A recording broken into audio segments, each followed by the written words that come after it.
who went through the same thing. And not only seniors, but a lot of Americans. My son had stage 4 glioblastoma. Thank God he was in the military. Well, that's how he got it. But anyway, he was a year in Iraq, but he had coverage. But the costs are astronomical. The costs are astronomical. You all know somebody who's had a serious disease. Some of these drugs can be 10, 12, 15,000 bucks a year, some of them. And so what Sheldon went through is something that a lot of you, maybe some in the audience, have gone through as well. And look, let me start off by saying I love Debbie Wasserman Schultz, and I make no apologies. She is not only one of my best friends in the United States Congress. I know I don't look it, but I served 36 years in the Congress. And I spent time working with Debbie. She wasn't there nearly that long when I was there, but my point is we became good friends because she has enormous integrity. And she has a sense of understanding what people are going through, and she plays it out, she works it out. And so she was one of my biggest supporters in helping me not only pass, but draft and move some of the legislation we're going to talk about today, a couple pieces of it. And I don't have a greater friend in the United States Senate, and I don't have a greater friend when I was vice president, nor as president. So Debbie, thank you, kiddo. I don't know where you're sitting, but oh, there you are, Debbie. Thank you. Folks, last time I was in Florida was almost a month ago because of Hurricane Ian, excuse me. And we surveyed the damage in the ground at Fort Myers, and it was the surrounding communities by air, helicopter. The damage and destruction was historic, almost unimaginable. And I've said then that it's going to take not weeks or months, but years to fully recover and rebuild. But I also made a commitment. I made a commitment to my administration, the federal government, would give the people of Florida the commitment that we're going to not move until it's all done. We're going to stick with you till it gets all done. And look, my administration has been through, going to follow through on those commitments to get the people of Florida what they need as fast as they can get it and to help to rebuild. So far, we put in through the legislation Debbie helped me pass as well, $1.7 billion in federal grants, disaster loans, and flood insurance payments have been provided to the state and small businesses and households. FEMA has made assistance available to 26 counties and to provide temporary housing and for the survivors of those 6 counties. We've sent 24 disaster recovery centers across the state for survivors to register for help. And FEMA, Federal Emergency Management Assistance, is going door to door to reach people as well. They've also performed over 180,000 home inspections, 180,000 personal inspections. The U.S. Small Business Administration has approved $460 million in low-interest business loans for renters and homeowners. Like I said, this is just the beginning of our effort, and we're going to be with you every step of the way. And by the way, the very piece of legislation I'm talking about today contained $369 billion for environmental protection. Folks, well, I've come to Florida today to talk about 2 very, very, very important programs. 2 very important that's going to affect as many Americans as anything else, and a great deal of people in this state are going to be affected. And they're under siege by our Republican friends. And by the way, this ain't your father's Republican Party. This is a different deal right now. And there's a lot of good Republicans out there, but they're under a lot of pressure. Social Security and Medicare are the 2 things I want to talk about. You know, they've been around a long time. President Roosevelt signed the Social Security law into the law 87 years ago. And Lyndon Baines Johnson signed the Medicare into law 50 years ago. These programs do something so basic yet so important. Almost half of all seniors in the United States lived in poverty before Social Security. Let me say that again. 50%, almost 50% of all the seniors in America lived in poverty before this law was passed. Almost half the seniors, half of them lived in poverty, even those who spent a lifetime working. Not enough to put food on the table until Medicare came along, no health care they could count on. And think about what that does to your sense of security, what it does to a person's dignity. Unless you were wealthy, people often worked until they took their last breath. They couldn't even think about retiring. And if they did, they'd starve. Then we came together as a country, Democrats and Republicans, and said we have to do better than this. After working hard for decades, people deserve better than what existed at the time. They deserve to retire with dignity and peace of mind. And that's how it should be in the United States of America. Some of you are on Social Security, or your parents or your grandparents are. They earned it. They earned every single paycheck. They put money in since they were teenagers to pay for Social Security. And those are more than government programs. They're a promise we made as a country to work hard and contribute. And when it comes time to retire, we're going to be there for you. We're going to be there for the basic needs. That's been a rock-solid guarantee, an ironclad commitment. Generations of Americans have counted on it, and it works. The number of elderly people living in poverty has plummeted since Social Security was created. It's transformed millions of people's lives. Here in Florida, 21% of the people are over the age of 65. It's the second highest of any state in the country as a percent of their state.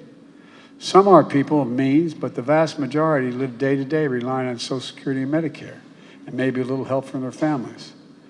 That's why I'm going to keep fighting for these programs, because I believe, the word my dad used all the time, everyone's entitled to be treated with dignity. How? No, I mean, just basic stuff. How could a child look at their mom and dad and not be able to afford to take care of them and still maintain their own dignity? I believe hard work should be rewarded. And I believe that we should leave no one behind, not in the United States of America. So that's why we passed the Inflation Reduction Act, which Debbie helped write, pass, and monitor all the way through. And thank you, Debbie. And there are a number of parts to it, but I want to talk about one. I want to talk about Medicare. Every single Democrat in the United States Congress voted for the Inflation Reduction Act. Every single one voted for it. Not one single Republican voted for it in the House and the Senate. Take prescription drugs. Folks, we pay the highest price for prescription drugs than anywhere in the world. The prescription you have from a drug manufacturer in the United States, you get at the local drugstore. You get in a plane and fly to Paris, you can get the same exact drug for less every other major capital in the world. How can that be? Why is that the case? The very same prescription by the very same company. For years, many of us have tried very hard to bring prescription drugs under control. But for years, Big Pharma has stood in the way. They beat us every time. I remember starting this battle when I was a 35-year-old United States Senator. Over the past year, drug companies raised the price to make a reference to what my introducer said, raised the price on 1,200 drugs, more than the rate of inflation. Let me get something clear here. Hold for a second. Let me get something clear. It's not they did anything more to the drug, more research and development on that particular drug to make it better. They did nothing. Nothing. Same exact drug with no change. I understand if they have a breakthrough in that drug and make it more effective and charge more. I get that. But none of that. None. The average price for those drugs was raised over 30%. In 2022, the price of one blood pressure medicine, one, that millions of Medicare recipients are relying on every day, increased 500%. 5 times. The exact same drug. No change whatsoever. Another drug treating autoimmune conditions increased by $1,000. $1,000 for an autoimmune disease. Again, no change in the quality of it, just changing the price. And they talk about inflation. You know, we're dealing with it for a whole second. Inflation is a worldwide problem right now because of a war in Iraq and the impact on oil and what Russia's doing. The war in Ukraine.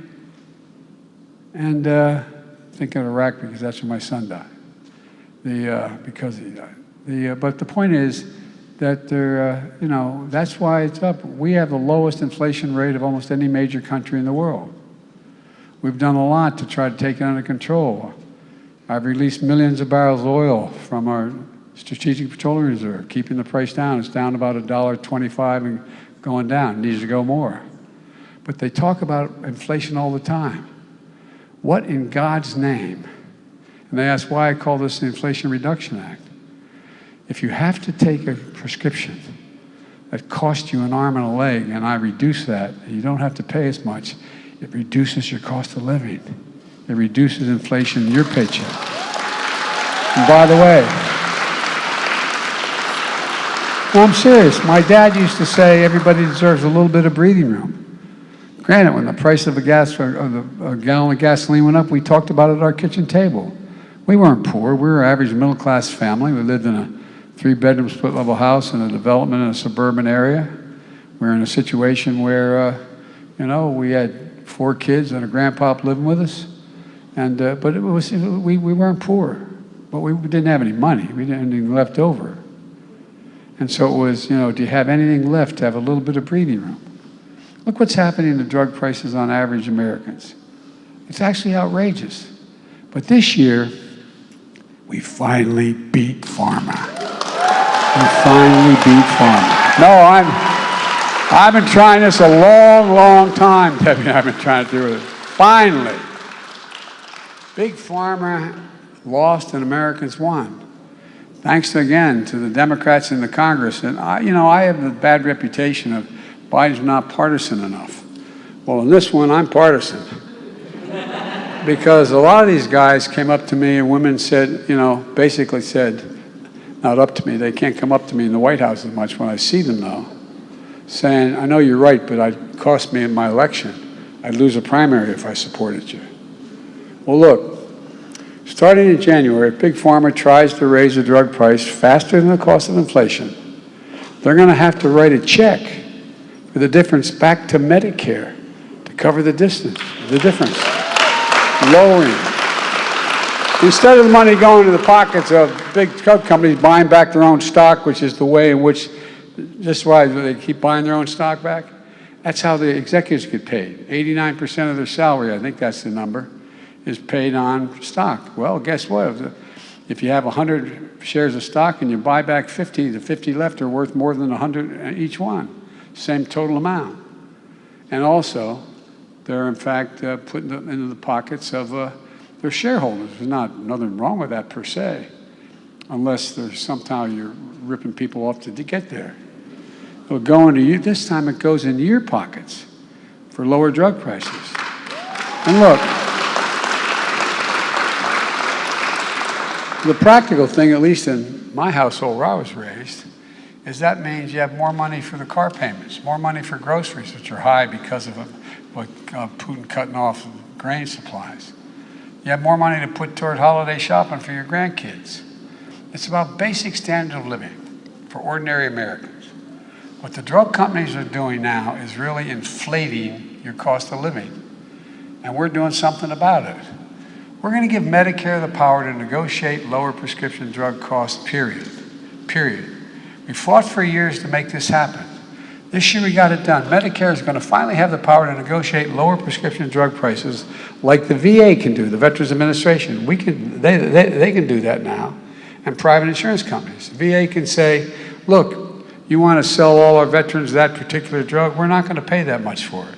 We're not going to pay $10. We're only going to pay $7.50. If you don't want it, we're not going to buy it. You don't want to sell it to us. Well, it's a gigantic customer. Well, the biggest customer in the world for the drug companies is Medicare. And so whether VA negotiated prices that are 54% lower on average than Medicare prescription drugs. The same if you're a senior veteran on a Medicare drug, that another person, because you're VA, another person's on that same drug who's a retired banker or a retired auto worker, guess what? The person in the VA, and they deserve it, gets paying 54% less for the same exact medicine, prescription. Doesn't make any sense. But now Medicare is going to have the power to negotiate lower drug prices. So for example, when these guys come along and say, you know, we're going to charge you, I'm making this up, we're going to charge you 10 cents per an aspirin. And you say, no, we're only going to pay 5. Well, we're not going to sell it to you. No problem. They're going to lose 50 billion aspirin or whatever the hell they sell. The point is, they're going to have to respond. Seniors are going to see their out-of-pocket costs for prescriptions. This is really important. It was really important to my mom and my dad. Thank God, you know, we had 4 kids. We were able to make up the difference for mom and dad. But, guess what? Now, the total amount of drug prices, prescription drug price you have to pay in any one year, if you're a senior on Medicare or Social Security, will not be more than $2,000 a year. That's it. You can purchase $15,000 worth of drugs. You only pay $2,000. $2,000 for prescription drugs, period. Whether it's expensive cancer drugs or any other drug they need for the pharmacy. My son, who died of stage 4 glioblastoma, the cost of those drugs was enormous. Enormous. We're talking about drugs that can cost $9,000, $10,000, $14,000 a year. But thanks to this law, seniors are going to be limited to having to pay $2,000 a year for all the drugs they need. All the drugs they need. Now, starting in January, we're also capping the cost of insulin. How many of you know somebody with diabetes needs insulin? Well, guess what? And when Debbie and I passed this law, it included everybody, not just seniors. And so what happened was, we said, okay, you know how much it costs to make that insulin drug for diabetes? Cost. It was invented by a man who did not patent it because he wanted it available for everyone. I spoke to him, okay? And guess what? It cost $10 to make. $10 to make. And if you count packaging and everything, you could maybe get it up to $15. Well, guess what? They're not going to have to pay more than $35 a month. They'll still make a significant profit instead of an average of $400 a month. Look, that's well, it's important. And guess what? It affected, I was at an event like this in Virginia about 4 months ago talking about this, what are we doing? And a woman stood up and she said, I have 2 children. They both have diabetes. And I can't afford the insulin, so we have to share it. We have to cut it back. We split it in half. Imagine a parent looking at their child, knowing they don't have the money or the insurance to be able to pay for it. Talk about being deprived of your dignity. Looking at your child who could have permanent damage or die without access. Maybe so, anyway. And by the way, we're making hearing aids more affordable. Available over the counter. So people don't have to pay expensive visits to specialists. Folks who need them, these hearing aids are available now. The FDA estimates it's going to save patients $3,000 per set of hearing aids. Plus, for seniors on Medicare Part D, recommended vaccines like shingles vaccines are now available for free. 2 million people have been paying $200 for those shots up to now. On average, folks, on average, they're paying $200 for $100, as much as 2 some places, I should say. And guess what? You have to wonder how many seniors skipped the shot because they couldn't afford it. Well, they're going to be free now. You won't have to make that choice anymore. And for years, the fee you paid for Medicare to cover your visit to your doctor's office has gone up. Now, for the first time in more than a decade, it's going to go down. It's going to go down. For real. And on my watch, for the first time in 10 years, seniors are getting an increase in their Social Security checks this week. So checks are going to be up, and Medicare premiums are going to be down. And look, it's a big deal for seniors. Just add up how much we're reducing the cost of living on Medicare for those in need of health care. $2,000 cap on total drugs, $2,000 for seniors in a year. We're also in a situation where we're going to make it difficult for them to charge so much more. Thousands of dollars a year are going to be saved by reducing insulin costs. We're saving some people thousands of dollars, as I said, a year, reducing the cost of hearing aids to $3,000 by $3,000. The cost of single shots from $100 to $200 to $0. That's real money. Seniors in Medicare, that adds up somewhere between $5,000 and $10,000 a year. Some breathing room, as my dad would say. The end of the month, end of the year. Folks, this is progress that's hard won and hard fought by Debbie and some of her colleagues.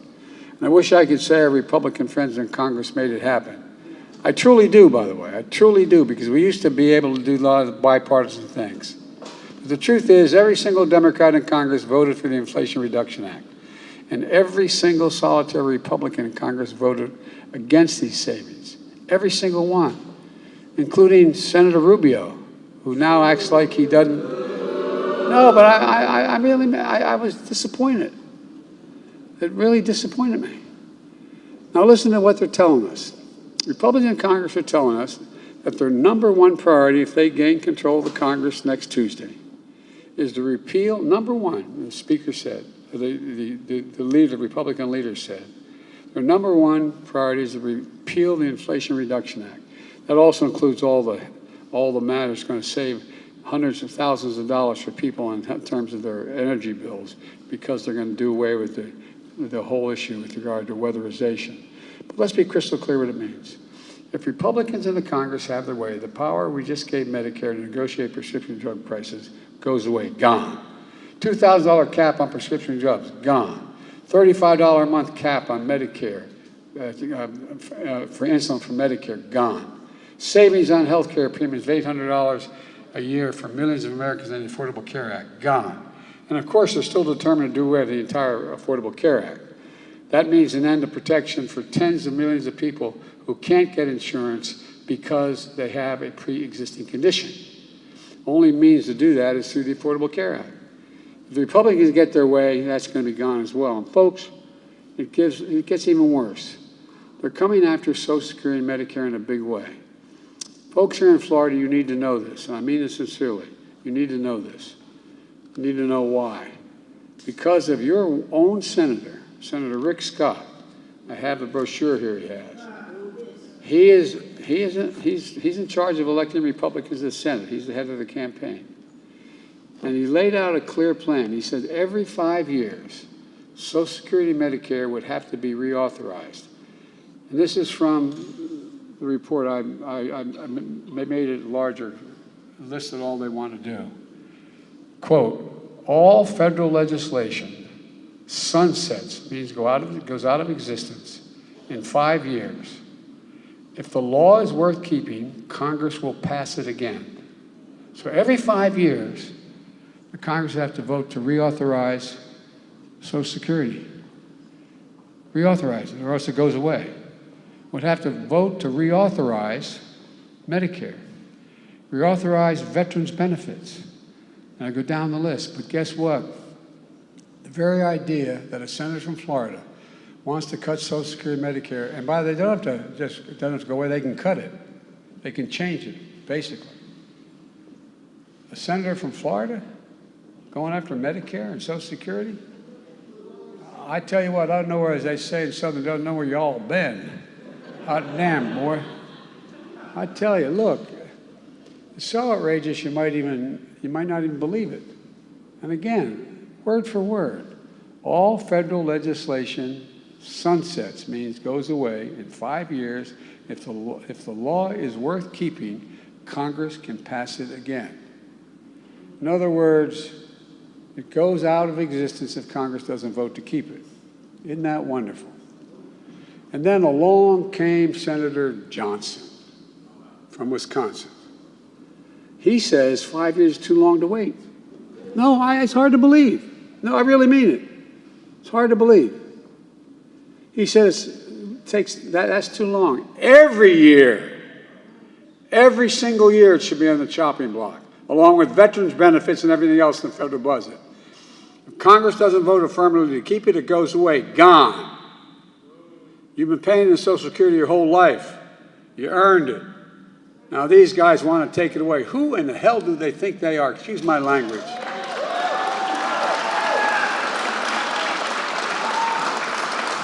Just imagine what that would mean. Imagine a child care worker in her mid-60s, been at it for 35 years. She's paid into Medicare and Social Security every paycheck. It either get cut or it's gone. She's getting ready to retire, trying to make plans for the future. She thought she could count on Medicare and Social Security to help her through that. But with these guys, she doesn't know anymore. And Republicans in Congress vote to take away another Medicare benefit in a few years. What's that do to her planning? They're going to increase retirement age for Social Security and shrink benefits. That's what they're moving to do.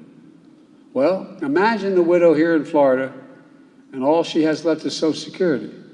What's she going to do if it goes away?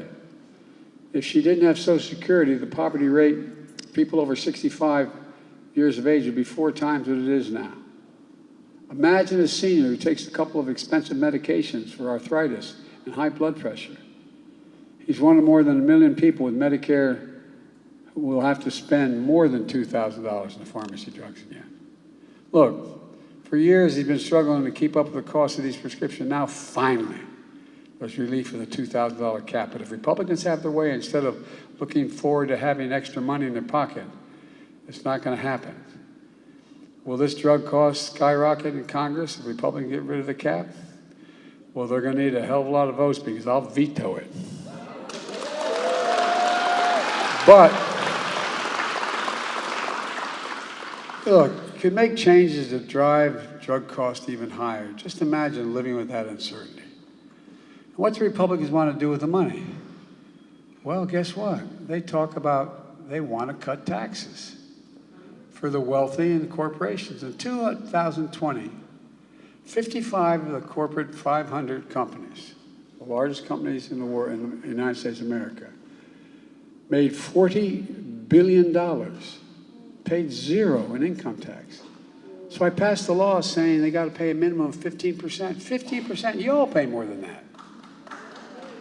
15%. Well, they want to repeal it. It would allow some of the largest, most profitable companies in America to go back to paying 0. And they want to extend the $2 trillion tax cut, which overwhelmingly benefited the very wealthy, the biggest corporations in the last administration, not a penny of which was paid for in the Trump administration.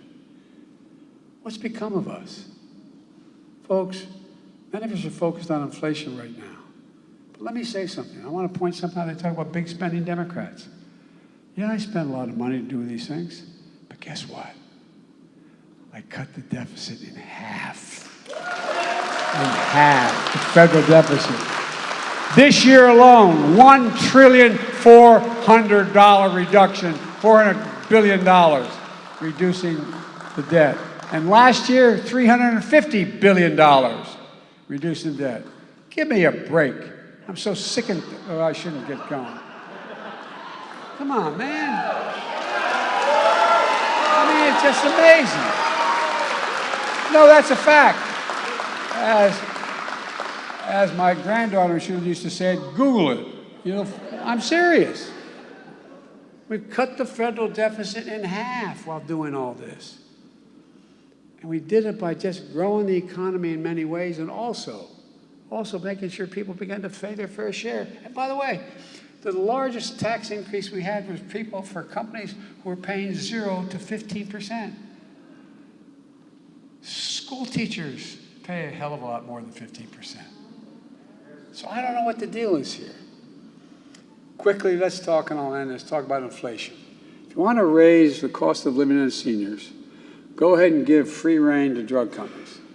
Look at what these drug companies have done. Republicans in Congress are cheering them on. Go ahead and reduce Social Security and Medicare. Watch what happens to the cost of living of hardworking Floridians. That's what I call inflation. At the end of the month, what you have left, if you have no money, that's inflation. The things you need, are they going up? And they are. They are. And now they've come forward with a real ticking time bomb. This one is outrageous. I mean it. And I've been there a long time. Now, the Republican leader is saying, if I don't cooperate in cutting Social Security between going back into session and the end of this term, and I don't support cutting Medicare and Social Security, they're going to shut down the government by not providing the votes to pay our federal debt to other countries in the world. Be the first time in all of American history. They're not going to get it done, but guess what?